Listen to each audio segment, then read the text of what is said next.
Masechet Kiddushin, Daf Ain Aleph Amud Bet. On va commencer par Ain Aleph Amud Aleph, les 5 dernières lignes. Amar Shemuel, Mishemeh des Saba. Maintenant, la Gemara reprend le sujet des Yochassin, tel que nous l'avions appris dans la Mishnah, que Ezra HaSofer, lorsqu'il est monté en Eretz Israël avec l'autorisation du roi Koresh pour reconstruire le Beth Amikdash après 70 ans de Galout Bavel, eh bien, il a pris avec lui 10 catégories généalogiques.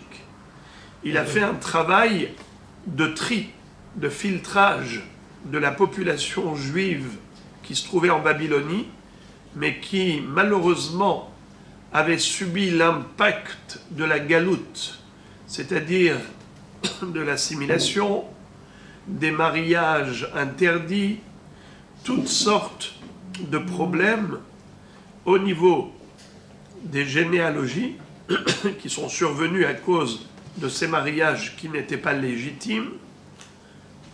Et c'est comme ça que Ezra Sofer a pris avec lui en Eretz Israël Asara Yochassin, comme on avait vu dans la Mishnah. Kohanim, Léviim, Israélim, ensuite il y avait des Mamzerim, des Netinim, des Halalim, des Gerim, toutes sortes de Chatouké, Assoufé, des enfants qui sont nés d'une union problématique.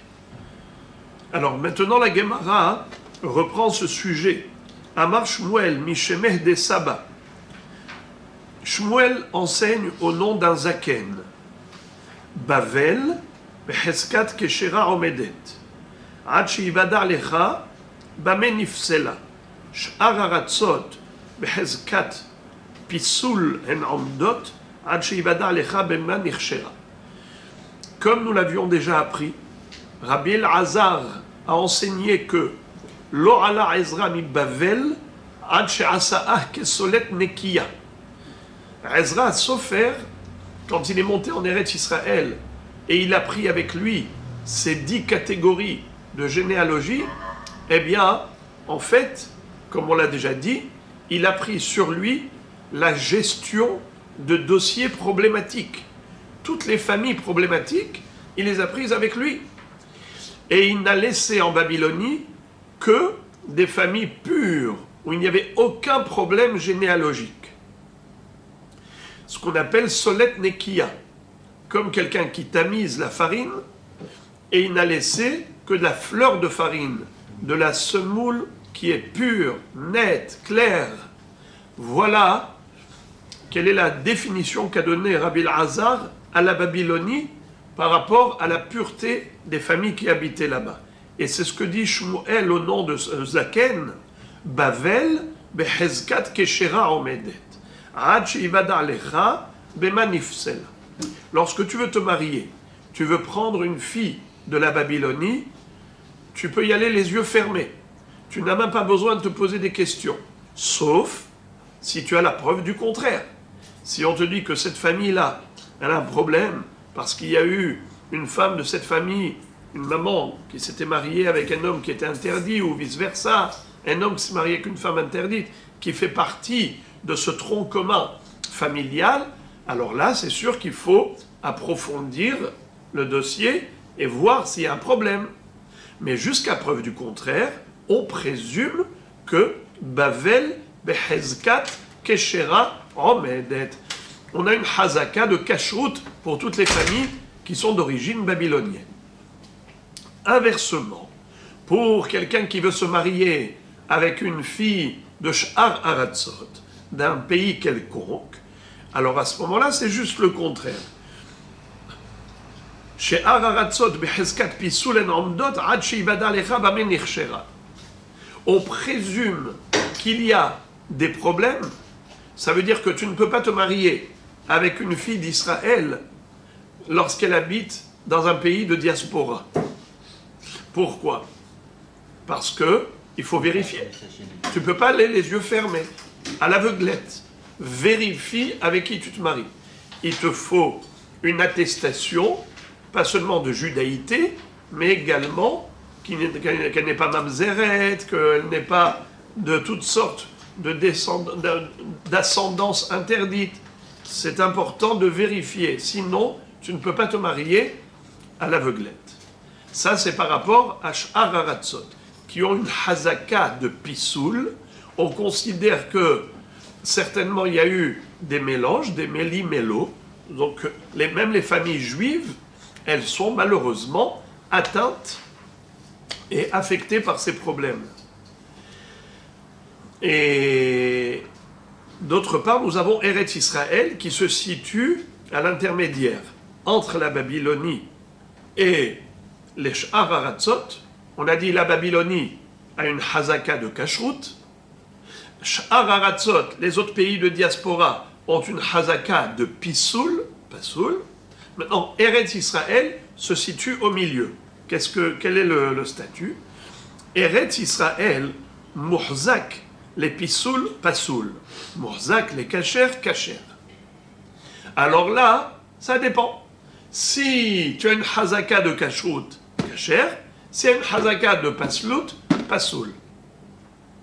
La Gemara dit, je ne comprends pas ce que tu viens de dire par rapport à Eretz Israël, ça, c'est totalement flou. Pour la Babylonie, tu as été clair, Hezkat Kashrut. Pour Sh'ar Haratzot, tu as été clair, Hezkat Paslut.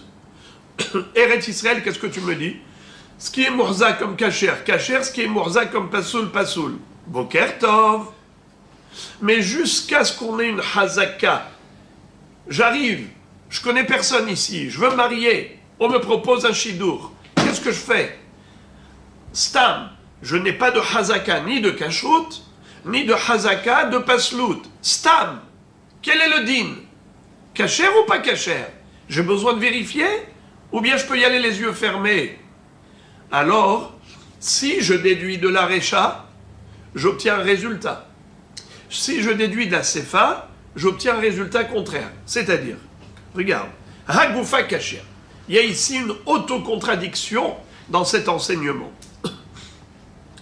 Amarta, Muhzak lepisoul, pasoul, hastama, kacher. S'il y a une hazaka, que cette famille-là, elle est pasoul, alors pasoul.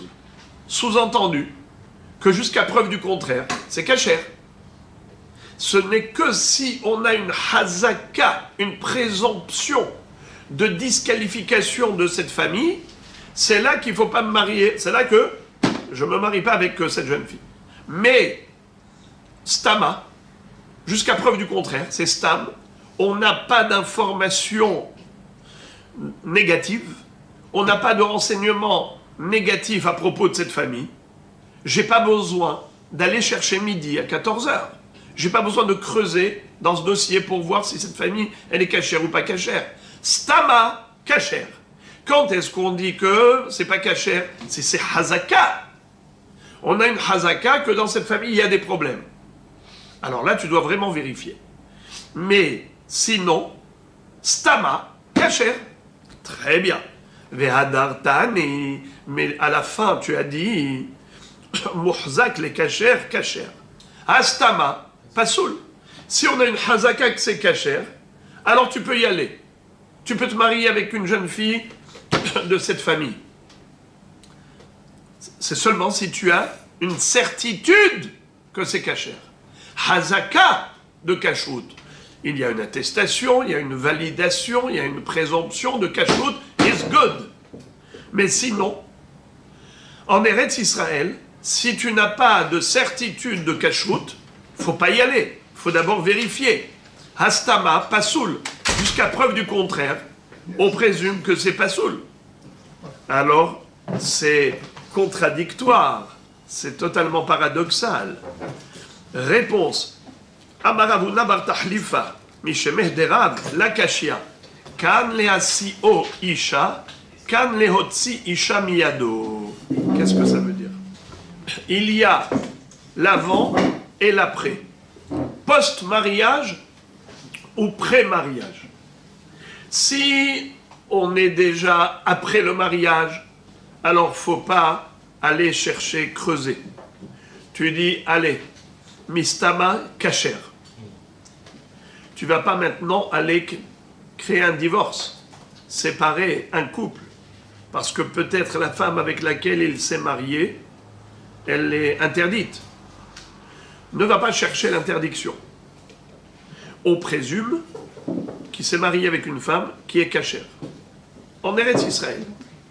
Mais ça, c'est seulement Bedi'avad, a posteriori, une fois qu'il est déjà marié. Alors là, on ne va pas aller chercher les problèmes pour séparer le couple. En motzi'in isha miyado. Par contre, si on est, a priori, on est en amont du mariage, là, il faut aller chercher. Les hasi'o isha, pour lui donner une femme en mariage, tu es encore avant le mariage, alors ne rentre pas dans des problèmes. Vérifie d'abord qui est cette jeune fille, à quelle famille elle appartient. Est-ce que c'est une famille qui est cachère ou pas cachère? N'est-ce pas? Est-ce qu'elle n'est pas, par exemple, descendante d'une mamzer, d'un mamzer ou d'une mamzerette? D'accord? Si sa mère ou sa grand-mère n'était pas goya et ainsi de suite. Vérifie. Donc, c'est comme ça que on a la réponse à la contradiction apparente. Est-ce qu'on peut s'appuyer sur une hazaka de kashrut en Eretz Israël, oui ou non? Eh bien, ça dépend. Si on est avant le mariage, ne compte pas sur la hazaka, vérifie.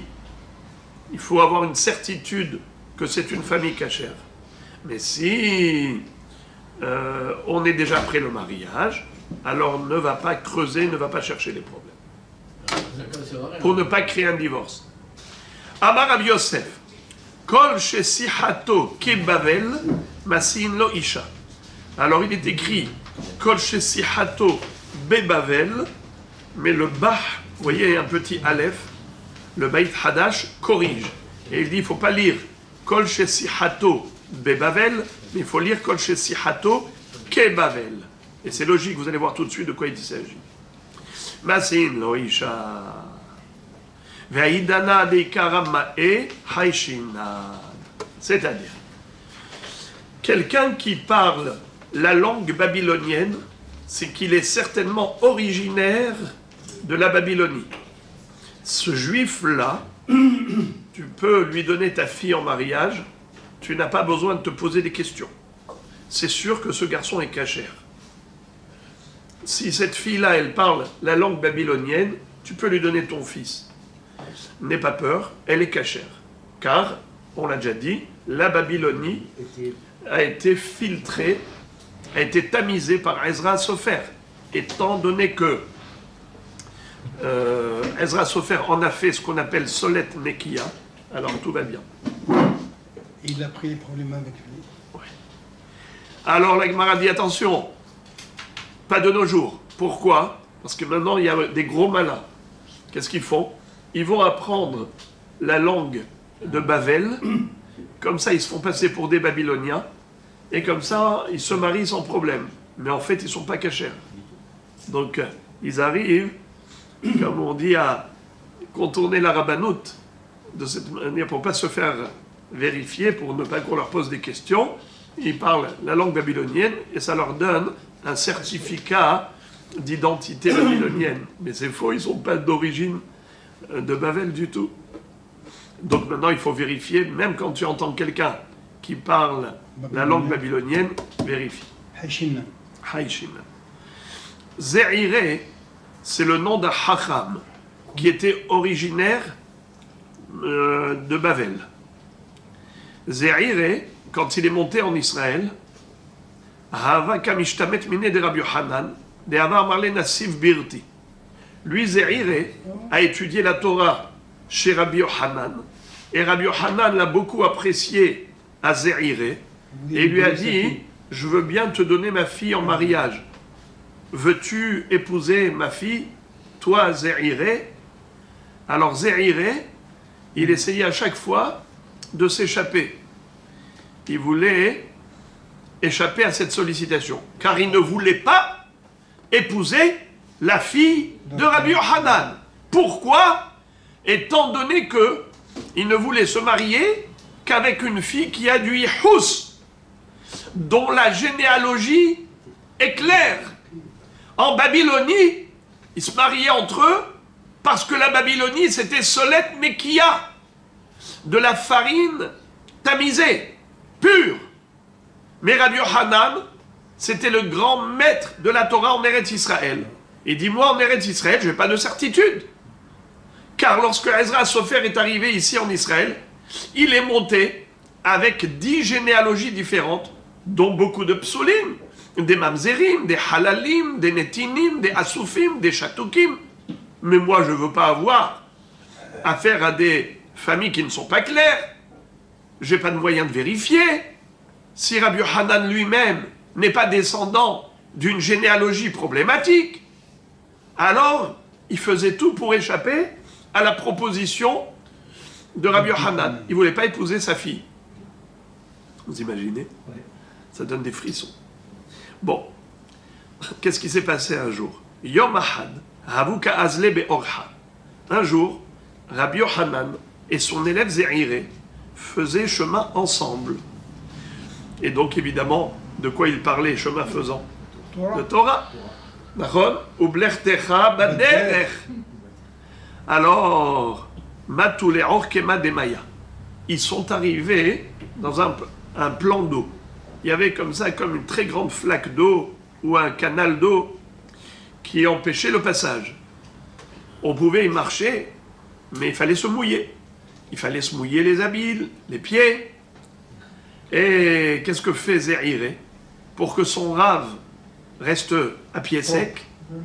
Alors lui, il a mis les pieds dans l'eau, mais il a pris son rave sur ses épaules. Il a pris Rabbi Yochanan sur ses épaules. Arkevele Rabbi Yochanan a kitfe, veka me'avar leh. Et il faisait passer Rabbi Yochanan comme ça sur ses épaules, comme un élève fait à son maître.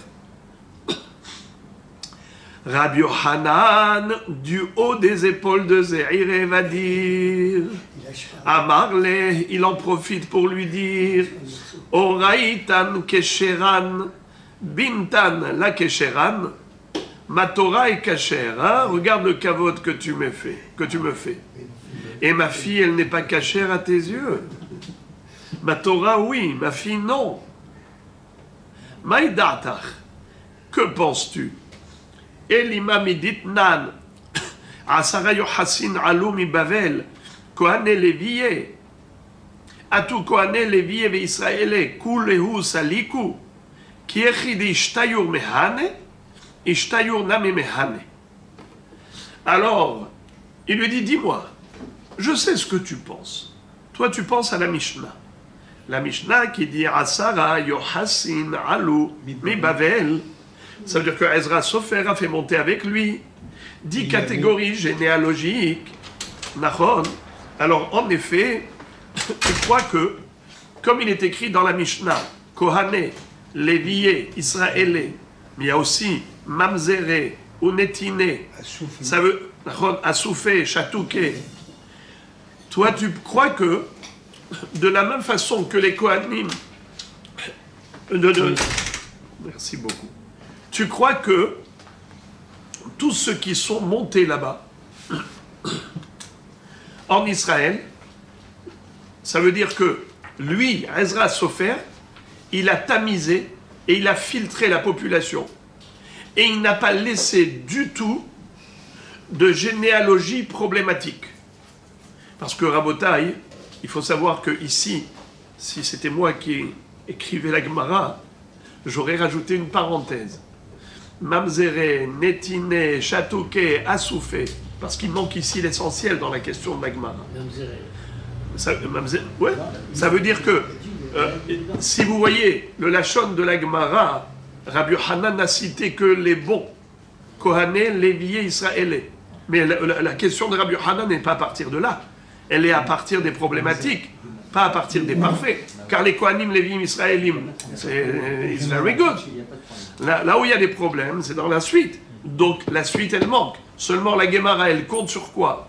Elle compte sur le etc. Comme on dit en hébreu, vechoulé. C'est le vechoulé qui manque ici, d'accord? Alors, je répète comment il lui dit. Maïdata, que penses-tu, Zéhiré?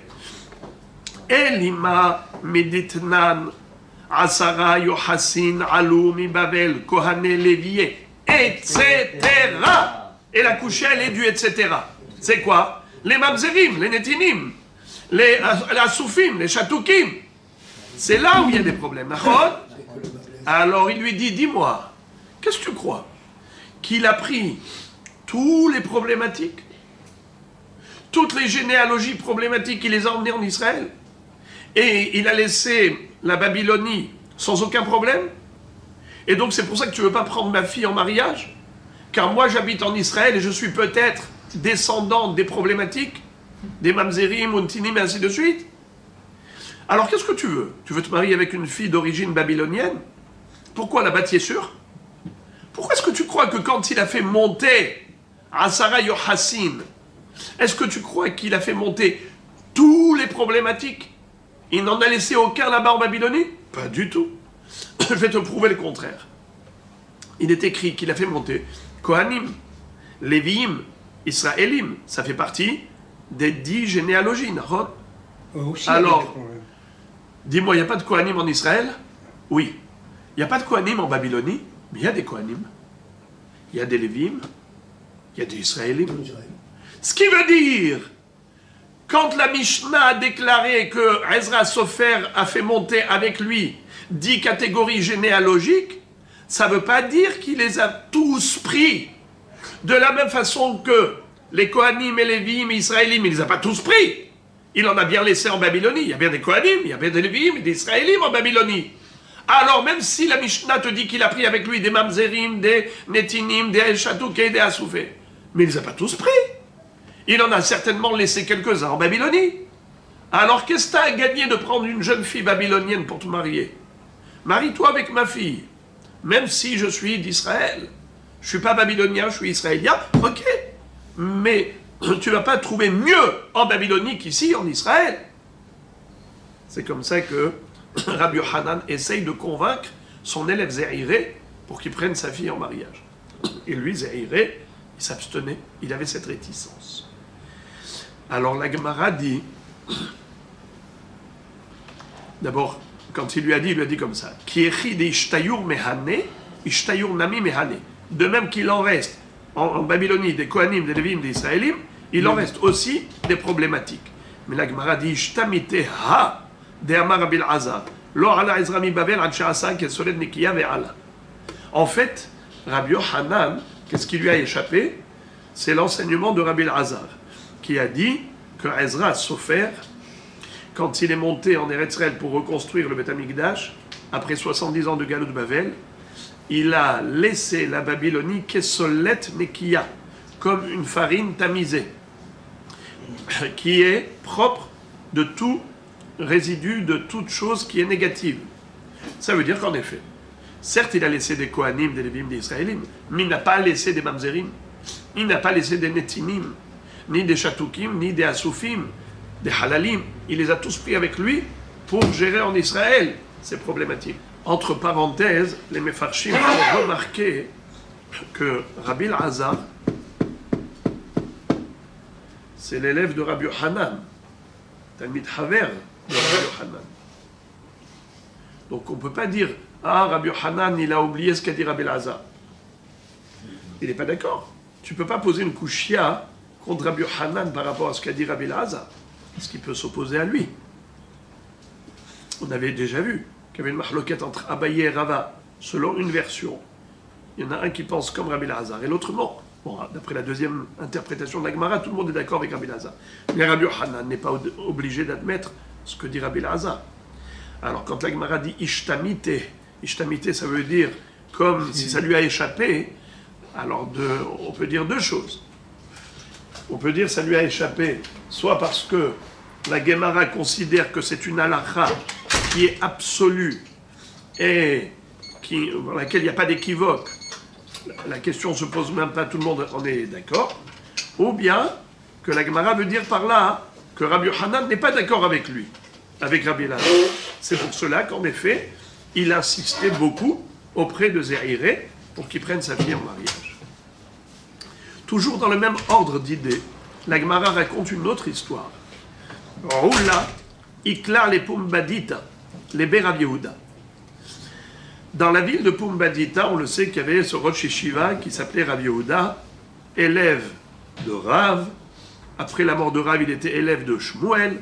En tout cas, dans la ville de Pumbadita, en Babylonie, Roula, qui habitait Eretz Israël, est arrivé en Babylonie et il a été à la maison de qui? De Rav Yehuda. Haziel et Rav Yitzhak Bered et Rav Yehuda des Gadal Velo Nassiv. Et il a vu que Rav Yehuda avait un fils qui était âgé et qui n'était pas marié. Amar le Maïtama lo Kaman Sivlay Mar Iteta l'hébré. Pourquoi tu laisses ton fils célibataire? Pourquoi tu ne le maries pas? Pour traduire les mots littéralement, pourquoi tu ne donnes pas une femme en mariage à ton fils? À Marley, il lui a répondu, Miyadana mecha ansiv, est-ce que je sais avec quelle fille je vais le marier? Je n'ai pas de certitude au niveau des généalogies. C'est la raison pour laquelle j'ai peur de lui donner une fille qui n'est pas de généalogie pure. Mais Yoheset. Nachon. Rabotai, quelle est la question qu'il faut poser? Ici, on est en Babylonie. Ah oui, en principe, tout est bon. Alors donc, en principe, tout est bon. Mais il faut dire que ça, c'était dans les premières générations, que tout était clean. Mais là, on est déjà, Non, à la fin. depuis Ezra Sofer, Je veux dire à la fin. non, le début. Au moment où Ezra Sofer est monté pour reconstruire le Beth Amikdash de la Babylonie en Israël, il a pris toutes les problématiques en Israël, il a laissé en Babylonie que des purs. Donc au début, tout était pur. Au moment où Ezra Sofer est monté en Israël, il a laissé la Babylonie qui est Solet Nekiya. Oui ou non? Oui. Rav Yehuda était de l'époque, bien après Ezra Sofer. Il y a déjà des dizaines de générations qui sont passées. Pourquoi? Ezra Sofer, il a reconstruit le deuxième Beth Amikdash. Combien de temps il a duré le Beth Amikdash? 70. Non! 410. La Galoute, c'était 70 ans en Babylonie. Combien de temps a duré le deuxième Beth Amikdash? 410. 420! 420. Le premier, 410. Le deuxième, 420. D'accord? Alors, après 420 ans, depuis Ezra Sofer, après 420 ans, destruction du Beth Amikdash. Après la destruction du Beth Amikdash, il y a eu toutes les générations de Tanaïm. Après les Tanaïm, on allait à Amoraïm. Alors maintenant, Rav Yehuda, il est de la deuxième génération des Amoraïm, puisqu'il est l'élève de Rav. Et Rav est l'élève de Rabbi. Et Rav, on dit Tana ou Palig. Donc il est la génération charnière entre Tanaïm et Amoraïm. Donc Rav, c'est le premier des Amoraïm. Rav Yehuda, c'est le deuxième. Ok. Donc en tout cas, c'est sûr qu'il y a bien longtemps que Ezra Sofer a fait de la Babylonie Solet Nekiya. En attendant, la Galoute, elle a fait ce qu'elle a fait. Donc c'est la raison pour laquelle Rav Yehuda va dire quelle fille je vais donner à mon fils? Est-ce que je suis sûr de lui donner une fille qui est Tehora, cachère? Peut-être que c'est un cadeau empoisonné que je lui fais. Voilà pourquoi je suis réticent et j'attends de trouver une famille qui est pure avec certitude. Alors regardez ce que va lui dire Roula. Aïe, aïe, aïe, aïe, aïe, aïe, aïe, aïe, aïe, Amarle, Roula va dire à Rav Yehuda, Atu Anan, Miyad Inan Mechakatinan. Est-ce que nous-mêmes, sait-on d'où on arrive? Quel est notre point de départ? Est-ce qu'il n'y a pas eu un accident de parcours dans notre généalogie? Dilma Mehanar Dirtiv, Nashim Betzion Innu, Betulot Be'are Yehuda. Il lui a dit, malheureusement, lors des massacres des Juifs par les Romains, le passou qui parle des Babyloniens, parce que ce passou qui figure dans Echa. Et Echa, c'est la destruction du premier temple, puisque c'est Irmia qui a composé les Jérémiades, Megillat Echa, et c'est lui qui dit Nashim Betzion Innu, Betulot Be'are Yehuda. Ils ont violé des femmes et des jeunes filles lors de la destruction du temple. En effet, ça s'est passé au premier Beth Amikdash. Mais nous ici, on est en train de parler de après la destruction du deuxième Beth Amikdash. Mais il a utilisé ce passouk pour dire que ce qu'ils font les goïms rechaim dans leur cruauté, pendant qu'ils massacrent les juifs physiquement, eh bien ils violent les femmes qui leur tombent sous la main. Comme ça s'est passé là récemment. N'est-ce pas? Vous savez ce qui s'est passé pendant cette période-là. Alors, il lui dit, peut-être que nous-mêmes, on est issus de ces goïms. Alors, d'où tu sais?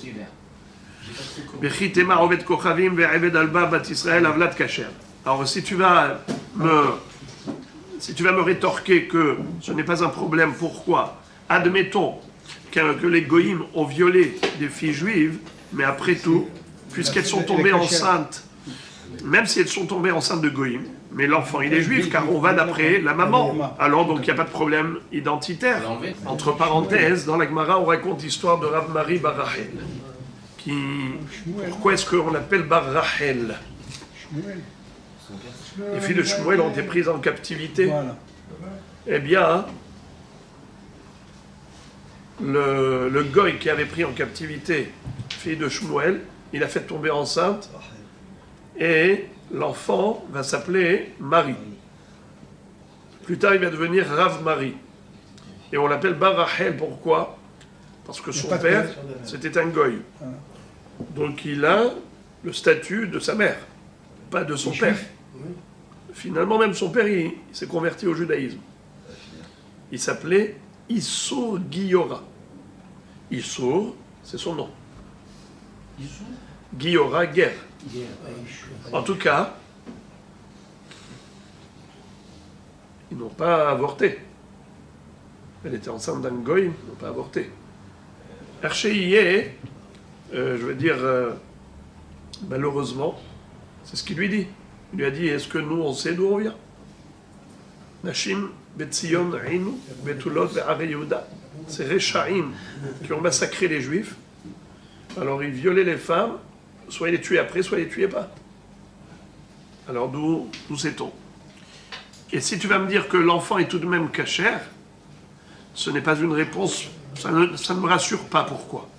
Mais Dilma mehanach dirtiv behu, ashorvim al mitot shen, usrohim al arsotam. Il y a un pasouk dans Amos qui nous parle de la galoute de Aseret HaShvatim, où il y a eu des gens qui étaient des Rechaim au sein d'Israël. Et ils ont mérité la galoute parce qu'ils se permettaient les choses les plus abominables.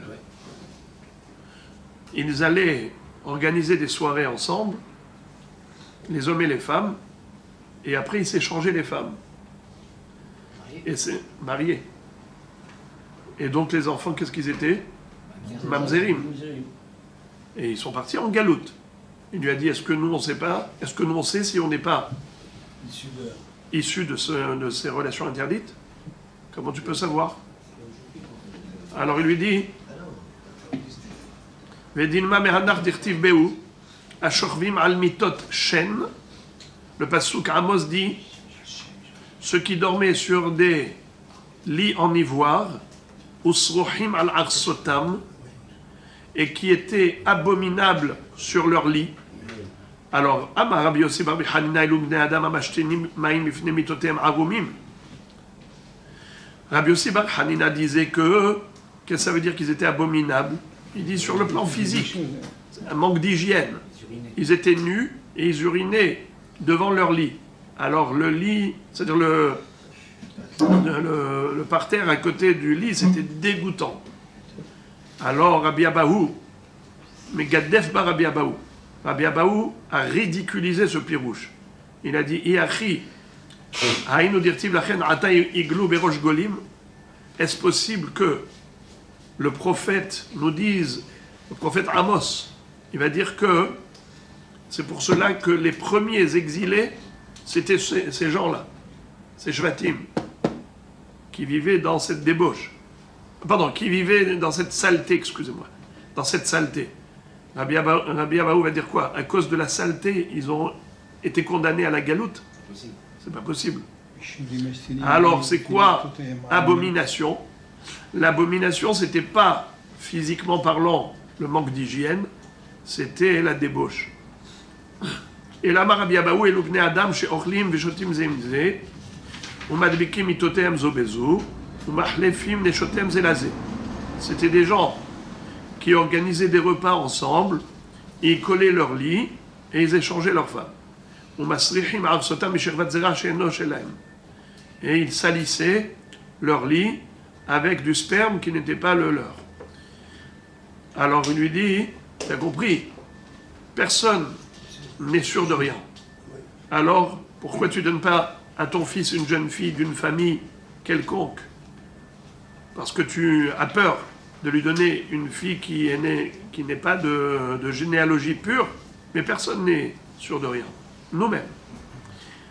Alors, Amarle Echina Abid, alors comment je vais faire pour au moins avoir une présomption de cachoute? Regardez ce qu'il va lui dire. Il lui dit Zil batar shtikuta. Ki hayde batke bne ma'arva ki minsu betre adade hazu heminayu de kadim veshatik amre hayne yuhastfe. Il lui a dit voilà, je vais te donner le secret de ce qu'on fait en Israël. En Eretz Israël, quel est pour nous le baromètre d'une famille pure? C'est lorsque deux personnes se disputent et que le premier se tait, le premier qui met fin à la guerre, c'est-à-dire qu'il préfère encaisser, se taire et partir, même s'il se fait insulter, invectiver, mais au lieu de riposter, il se tait. Celui qui se tait, c'est une preuve qui vient d'une famille pure. Alors il lui dit voilà, regarde comment tu peux présumer que la jeune fille que tu donneras à ton fils, elle est de bonne famille.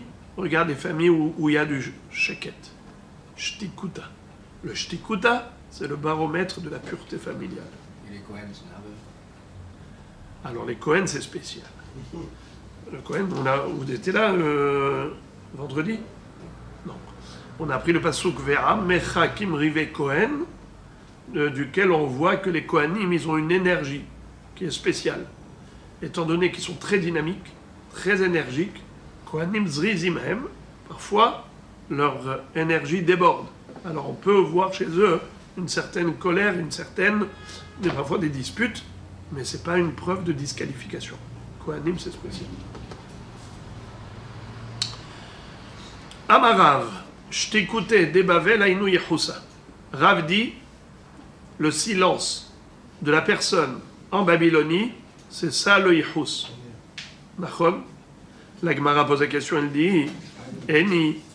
Pardon? En Israël, vous avez dit là? Oui, mais après ça, Rav a dit ça la même chose pour Roula, pardon. Roula a dit à Rav Yehuda, fait en Babylonie comme on fait en Israël. Alors maintenant, Rav lui-même a appliqué cela en Babylonie également. Amar Rav, Shtikuta de Bavel, Haïnou Yehusa. Le silence en Babylonie est la preuve de la pureté généalogique. Eni, ah bon, Veikla Rav, les Bebar Shafé Hala, ou Badak Behu, Maïlav, Yahasuta. Un jour, Rav était en Babylonie, chez des gens qui étaient Shafé Hala. C'est quoi Hala? Het Lamed Aleph. Vinaigre. Bravo. Hala, c'est du vinaigre. Comme Asret Houlin, on voit Marokva, il disait Ana Hala Bar Hamra. Moi, je suis vinaigre, Fils du vin. fils du vin. Le vin aigre. Alors, il lui a dit, donc, vous savez pourquoi? Parce que son père, il ne mangeait pas, il prenait pas du lait après la viande jusqu'à 24 heures. Il lui a dit, mais moi, je prends le même jour. C'est-à-dire, et Kitsour, le Hala, Shafé Hala, c'est quoi Shafé Hala? ces gens-là qui vendaient du vinaigre, ils avaient l'habitude de purifier leur vinaigre. Comment? Pour vendre du vinaigre pur, c'était à base de vin le vinaigre, oui. Donc il y a de la lie de vin en dessous. Alors pour vendre sans la lie, alors ils étaient chafés. Chafés, ça veut dire verser en faisant attention que la lie qui se trouve en dessous ne s'écoule pas avec le liquide, qu'il reste que du liquide pur. Alors il était là-bas chez eux, chez ces gens qui étaient chafés hallah, et normalement il y avait une jeune fille là-bas qui devait se marier avec un garçon. Alors on a demandé à Rav de vérifier. A priori, comment il a vérifié? C'est qu'il a dû poser des questions. Et pour avoir des attestations de judaïté, qu'il n'y a pas de mamzer et ainsi de suite. Il a dit non. Bishtikuta. Lo, bishtikuta. La recherche qu'a faite Rav par rapport à cette famille, il a dit, est-ce qu'ils se taisent ou est-ce qu'ils se disputent tout le temps? Si le silence prédomine dans cette famille, ça veut dire qu'il y a cette humilité, comme dit la Gemara. Le monde y tient sur qui?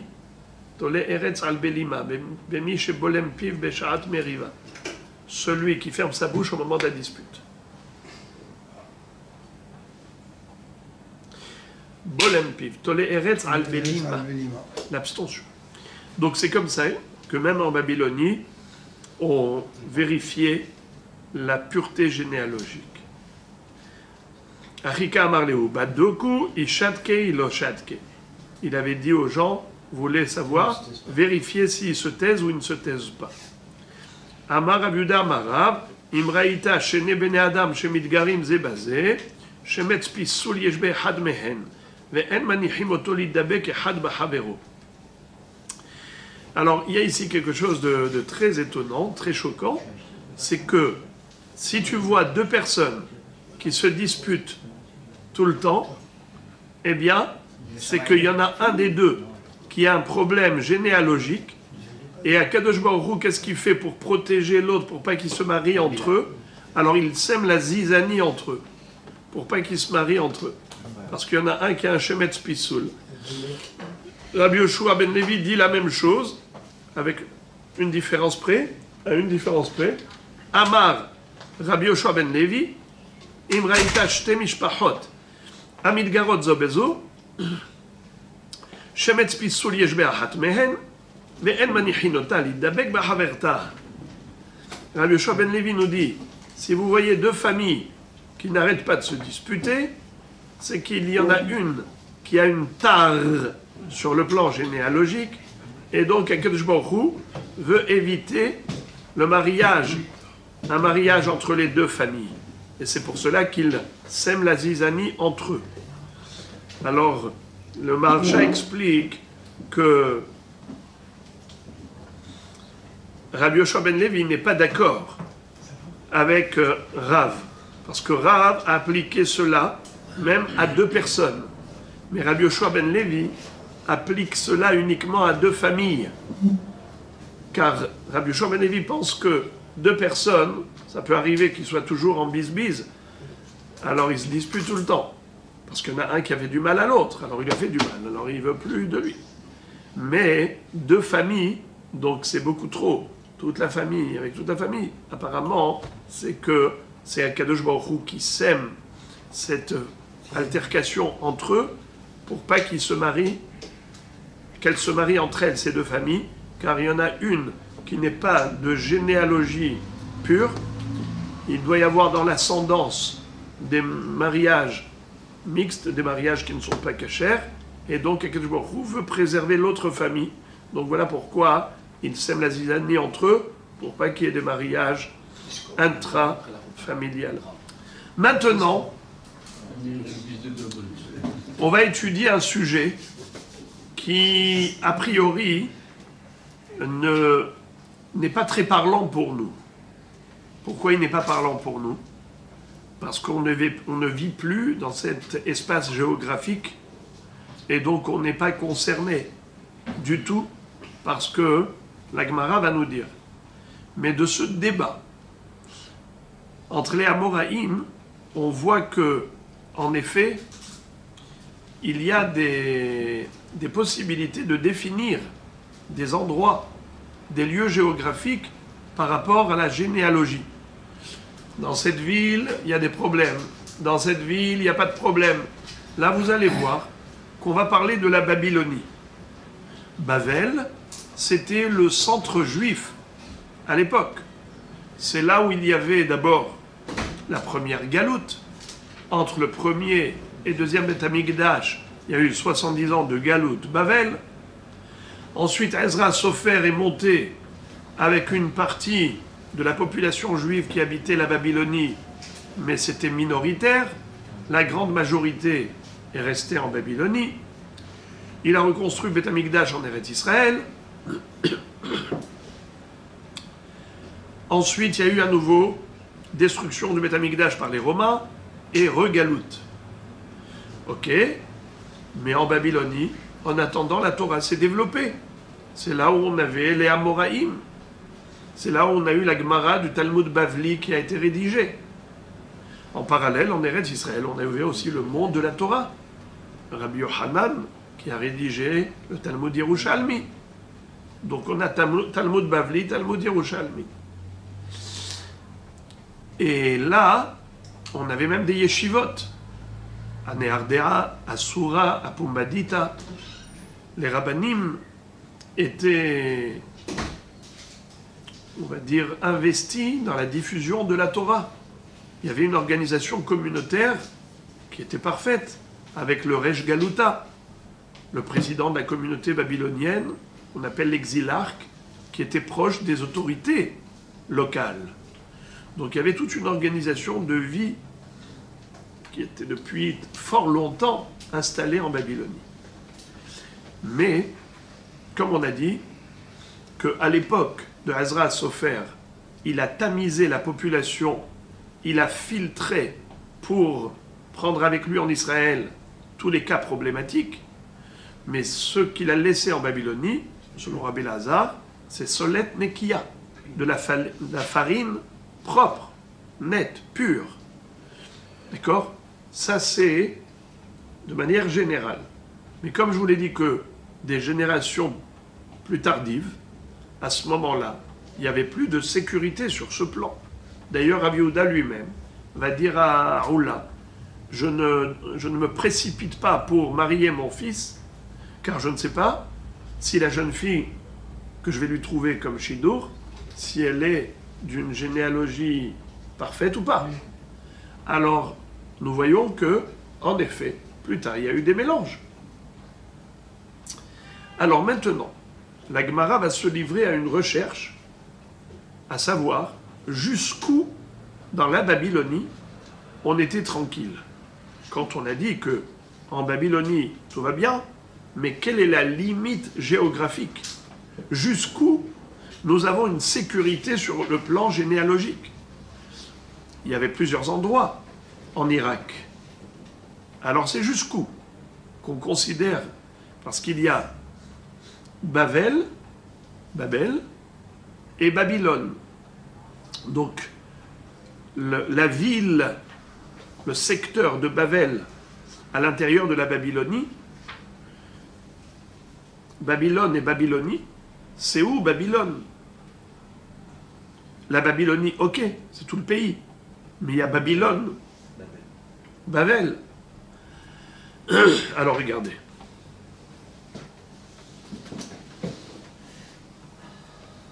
D'abord, la Gemara va donner un enseignement choquant. Et elle va dire Amar Rav Papa Sava Mishmeh Derav. Rav Papa, le sabbat, donc il y avait deux Rav Papa. Il y a Rav Papa Sava, Mishmeh Derav. Au nom de Rav, regardez ce qu'il va dire. Bavel, Bria.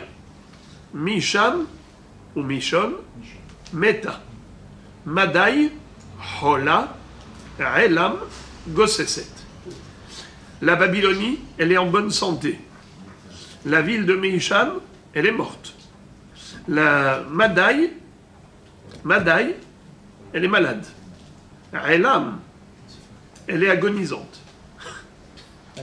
Qu'est-ce que c'est que cette histoire? Alors, la kavana, c'est au niveau de la pureté généalogique. Rachid dit Bria, mais Yoheset Unkia. Les familles qui vivent à Bavel, vous pouvez être tranquille. Si on vous propose un garçon ou une fille de là-bas, vous pouvez y aller, les yeux fermés, car c'est sûr que c'est des généalogies pures. Si on vous propose une fille ou un garçon de Mishan, ne prenez pas. Parce que Mishan meta. Rachidi mamzerim gemurim kulam. Ce sont tous des bâtards. Alors, ne prenez surtout pas des enfants des familles de Mishan. Parce que Mishan, elle est morte. Madai hola. Madai est malade. Et Elam et Gosseset. La Gemara dit Ma ben holin et Gossessin. Que ça veut dire malade ou agonisant? Tu me dis Madai est malade et Elam est agonisante. Quelle est la différence? Alors la Gemara dit Ma ben holim les Gossessin. Rov holim les haïm.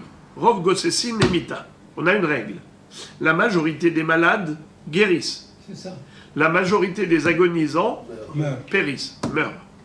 Alors, étant donné que on a dit que Madai, Hola et Elam Gosseset, ça veut dire que à Elam, la majorité sont des mamzerim.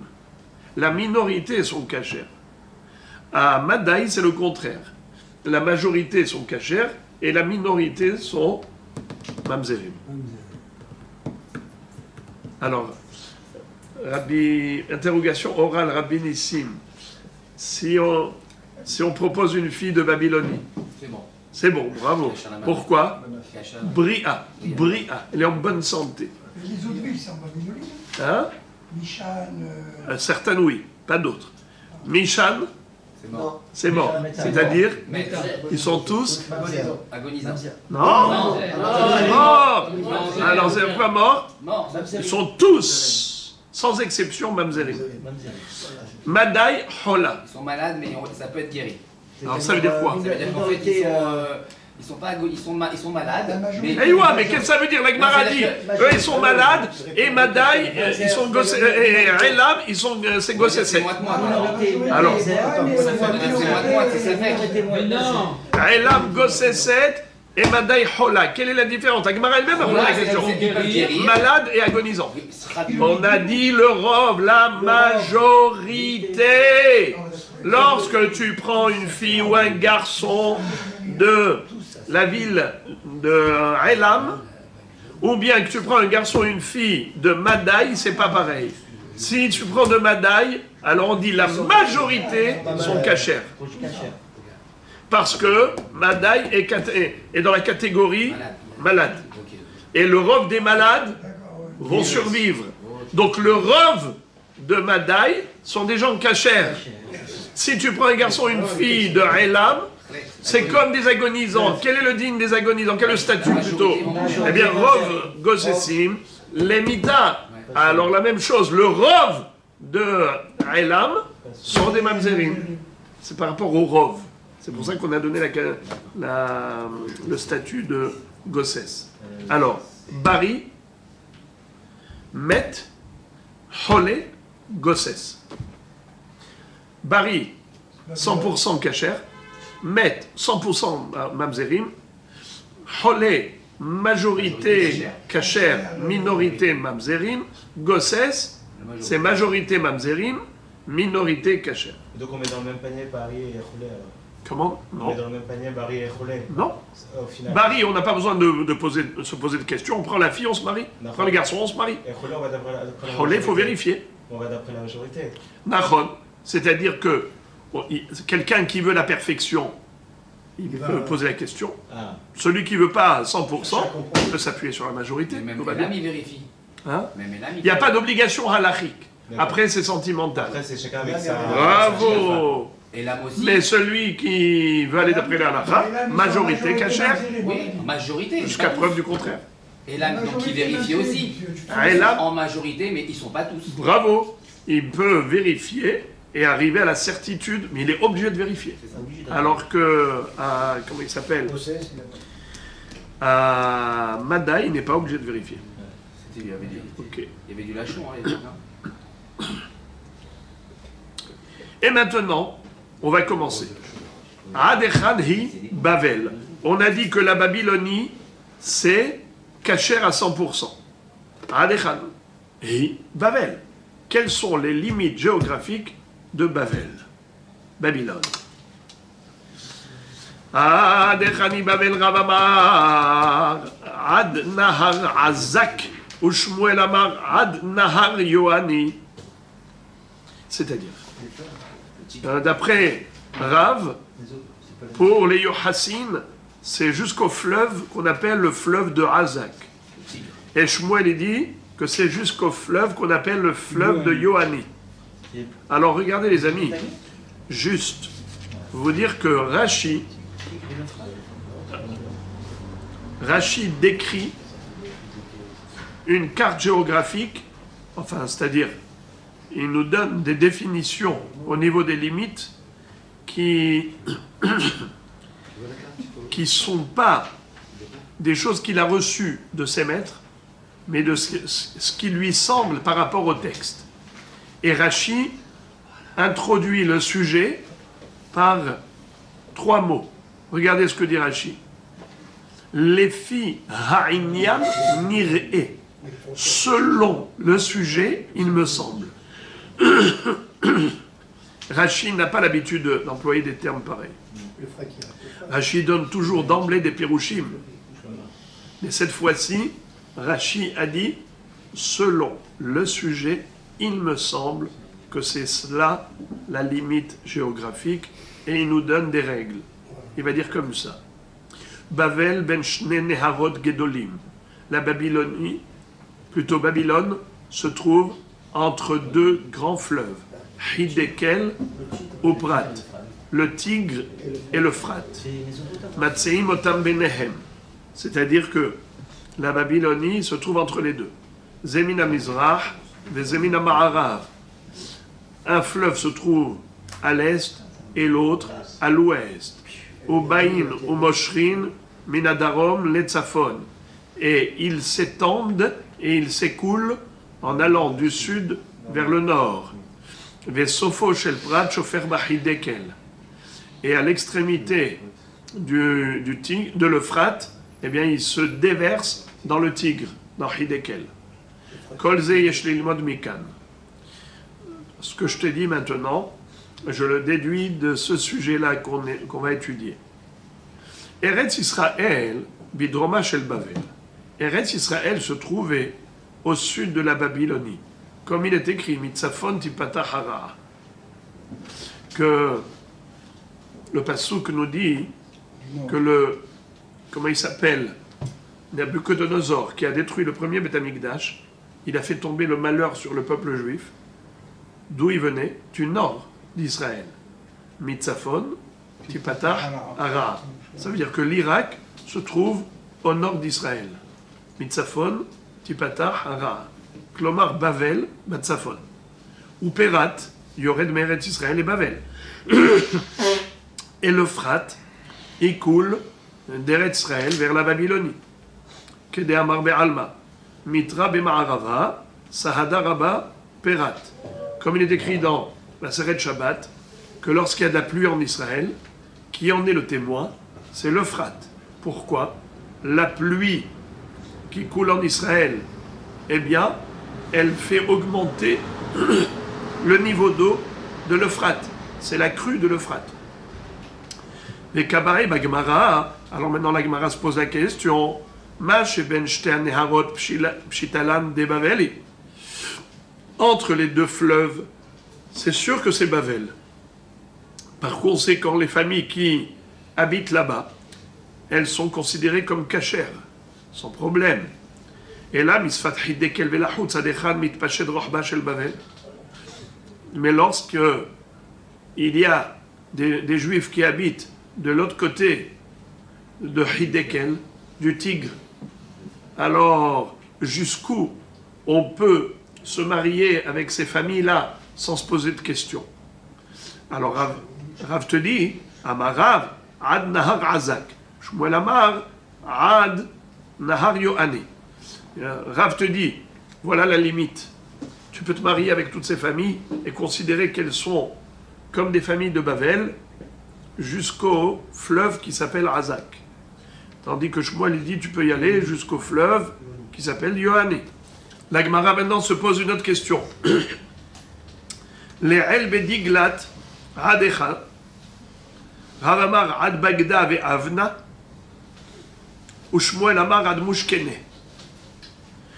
Au-delà du Tigre, en haut du Tigre, vers le nord, jusqu'où ça s'appelle Bavel, Rav va dire jusqu'à un endroit, jusqu'à deux endroits qui s'appellent Bagda et Avna. C'est-à-dire d'un côté du Tigre, il y a Bagda, en face, de l'autre côté du Tigre, il y a Avna. Ça veut dire que dans les deux bords, dans les deux rivages du Tigre, jusqu'à cet endroit-là, c'est considéré comme la Babylonie. C'est Kesher. Shmuel Amar Ad Mushkene. Shmuel dit, c'est jusqu'à un endroit qui s'appelle Mushkene. Ça veut dire que ça va encore plus loin. En deux mots, Shmuel, il est toujours plus cool que Rav. Rav limite la cacheroute des familles à celles qui habitent ici, pas plus loin. Et Shmuel dit non, même les familles qui habitent au-delà, jusque-là, eh bien, elles sont cachères. C'est considéré comme la Babylonie. La Gemara pose la question, elle dit Velo mushkene bichlal, ve'amar Rabbi Chiya bar Abba mar Shmuel mushkene arei kegola leyohasin, et la ad mushkene ou mushkene bichlal. Quand on a dit ad mushkene, c'est pas ad mushkene et pas plus. Ça inclut même l'espace qui est celui de mushkene. Shmuel, quand il a dit ad, c'est pas ad velo ad bichlal. Au contraire, c'est ad ve ad bichlal. Inclus. C'est inclus, bravo. Ça, c'était par rapport à ce qui est la partie haute du Tigre. Les tartit bediglat adechat. Alors maintenant, en bas du Tigre, jusqu'où on peut aller avec cette tranquillité d'esprit quand on se marie avec des familles qui habitent là-bas, pour considérer qu'ils sont comme des gens de Bavel. Les tartit bediglat adechat. Amarav Shmuel ad ampamia tata'a. C'est-à-dire jusqu'au deuxième apamia, celui qui est le plus bas. La Gemara s'explique. Tarte apamia havian. Il y avait deux villes qui s'appelaient Apamia, qui portaient le même nom. Hada ilita ve Hada tatiata. Hada keshera ve Hada pesula. C'est-à-dire, il y avait deux villes qui s'appelaient Apamia. On l'appelait la haute Apamia et la basse Apamia. On te dit que les familles cachères étaient dans le Apamia d'en haut, pas Apamia d'en bas. Ben Hada et Hada, par ça. Entre celle d'en haut et celle d'en bas, il y avait une distance de parsa. Combien c'est parsa? C'est 4000. Combien c'est 1000? 2000 coudées. Combien c'est une coudée? À peu près 50 cm. Alors 2000 fois 50 cm, ça fait 1000 mètres. 1 km. Donc par ça, c'est à peu près 4 km. Alors la Apamia d'en haut était cachère. Les gens qui habitaient dans la Apamia d'en bas n'étaient pas cachères. C'était des mamzerim là-bas. Alors, Kakabde ahadade. La filonour alomushle ahadade. Qu'est-ce que ça veut dire? Il faisait très attention de ne pas avoir de contact. Il dit à cela, si on a des contacts, il n'allait même pas leur emprunter du bois pour allumer le feu. Pourquoi? Il dit, on commence par s'échanger des objets, et après on se familiarise, et après notre garçon, tu vas l'envoyer là-bas, il va voir une fille là-bas, ou l'inverse. Ah non. Il pourrait y avoir ensuite des mariages mixtes avec les gens de la Pamia d'en bas. Non. Alors, il n'y avait même pas d'échange. Les simanach, des psulta, à des Mishtaya, Meshanit. On avait dit que Meshan Meta. Vous vous rappelez, qui est-ce qui peut me rappeler c'est quoi Meshan Meta? Meshon Meta. Qui est-ce qui peut me rappeler c'est quoi? Ah bah Les habitants de la ville de Meshan. Ils sont morts. Qu'est-ce que ça veut dire les morts? C'est tous des mamzerim. Alors, on te dit, des psulta ha de mishtaya meshanit. Incroyablement, les habitants de la ville de Apamia d'en bas, qui étaient des mamzerim, quelle était leur langue parlée? Quel était leur langage? C'était, ils parlaient meshanit, comme meshan qui est meta. Alors, si tu veux avoir un mnémotechnique pour te rappeler lequel Apamia est cachère, lequel n'est pas cachère, au lieu de te dire celle d'en haut cachère, celle d'en bas n'est pas cachère, rappelle-toi qui est-ce qui parle la langue meshanit. On a déjà dit meshan meta. Eh bien, eux, ils parlent meshan. C'est vraiment, ça leur convient. Hein. Apparemment, ils venaient de là-bas. Le'il beprat, adechan. Ok, on avait dit par rapport au Hiddekel, mais maintenant on voudrait savoir par rapport à l'Euphrate. Quelles sont les limites géographiques pour dire que ça s'appelle Bavel et que les familles sont cachères? Jusqu'où on peut être tranquille? Le'il beprat, en haut de l'Euphrate, adechan, Ravamarad, Akra de Tulbanke, jusqu'à cet endroit qui s'appelle Akra de Tulbanke. Ou Shmuel Amar, Ad Gishra de Beperat. Shmuel dit jusqu'au pont de l'Euphrate. Donc ça veut dire encore plus haut. Mais Rabbi Yochanan Amar, Ad Ma'avoret de Gizma. Jusqu'au passage de Gizma. Laït Abaye Vetema Rav Yosef Aderav. Abaye, il maudissait celui qui prenait une fille ou un garçon de là où Rav a permis. Abaye disait, Rav a été trop cool. Et donc lui, Abaye disait, non, non, non, faut pas prendre des filles de là-bas, faut pas prendre des garçons de là-bas, qui se marient entre eux. Mais vous qui êtes de généalogie pure, n'allez pas vous marier avec des gens de là-bas. À tel point qu'il maudissait, il adressait une malédiction à ceux qui se permettaient d'aller se marier avec des gens qui habitaient là où Rav a dit que c'est cachère. Laït adérav. La Gemara dit Laït adérav ve'ale Shmuel o laït. Et quoi? C'est uniquement par rapport à ceux qui se permettaient de faire comme Rav. Ils trouvaient que c'était cool, mais ceux qui faisaient comme Shmuel, ils ne les maudissaient pas. Mais Shmuel a été encore plus cool que Rav. Shmuel, il a poussé le bouchon encore plus loin. Il a dit, pas seulement jusqu'ici c'est cachère, mais même encore au-delà c'est cachère. Et là, laït a des Rav et kol sheken a des Shmuel. Vadaï, quand on te dit laït a des Rav, kol sheken que laït a des Shmuel. C'est quoi laït? Maudir. Si déjà il maudissait ceux qui se permettaient de se marier avec des familles dans le secteur que Rav avait autorisé, à plus forte raison qu'il maudissait ceux qui se mariaient avec des familles qui habitaient dans un secteur que Shmuel avait permis, alors c'est encore pire, car Shmuel était encore plus cool que Rav.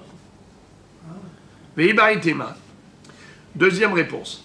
Le'olam ade Rav laït, ade Shmuel lo laït, mais Gishra de Beperat, netatae avakae. C'est-à-dire, par rapport à cette mahloket-là, Shmuel a dit Gishra de Beperat, n'est-ce pas? Eh bien, figurez-vous que la mahloket, elle est de savoir est-ce que Gishra de Beperat, c'est plus haut ou plus bas? Si c'est plus haut, donc ça veut dire qu'il a été plus cool que Rav. C'est plus bas, ça veut dire que, au contraire, il a été plus mahmir. Donc, d'après cette version, il n'a pas maudit ceux qui faisaient comme Shmuel, il a maudit que ceux qui se permettaient de faire comme Rav. Ve'aïdana ou de alioa par sae. C'est-à-dire que, à l'époque, à leur époque, regardez ce que dit Rashi, le premier Rashi de la page Aïn Bet, Ve'aïdana, et maintenant, d'alioa par sae, les parsim, ils ont mis le pont plus haut. Chez la Khou Mimekomo, Obnaouhu le Marla me Akra, ou les Achilo Bae, les Tahat Perad Atechan, les Fiche Perat Nofel Bahidekel, les Rod Bavel Moshechet le Matamimenu, Adapamia Tata'a Kedamarli. C'est-à-dire que les Perses ont détruit le pont qui était en bas et ils l'ont construit plus haut. Donc en fait, Shmuel, quand il avait dit jusqu'au Gesher, il était mahmir, parce que c'était plus bas. Mais maintenant, si vous voyez que le pont il est plus haut, c'est que c'est les Parsim qui ont changé. Au moment où Shmuel avait dit ça, il savait de quoi il parlait. Il parlait de plus bas, il était plus mahmir que Rav. Mais les Parsim ont déplacé le pont, c'est pour ça que tu as l'impression que Shmuel il est plus cool. Mais c'est faux, il était plus mahmir, c'est pour ça que Laït a des Rav, Velo Laït a des Shmuel.